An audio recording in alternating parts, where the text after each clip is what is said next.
Hold a sheet of paper against the drainage pipe to determine what kind of pressure is in the pipe. The paper will be sucked against the pipe if the pressure is negative.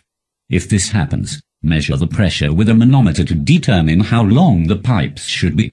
The length at H1 should be 100 mm for pressures down to -1000 pascal. For every additional -100 pascal, increase H1 by 10 mm.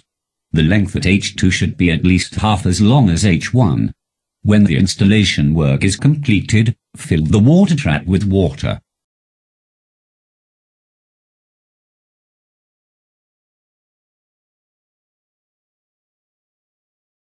If the paper flutters away when you put it in front of the drainage pipe, then the pressure in the pipe is positive. If this happens, measure the pressure with a manometer to determine how long the pipes should be. The length at H2 should be 100 mm for pressures up to 1000 pascal. For every additional 100 pascal, increase H2 by 10 mm. The length at H1 must not be shorter than H2. When the installation work is completed, fill the water trap with water.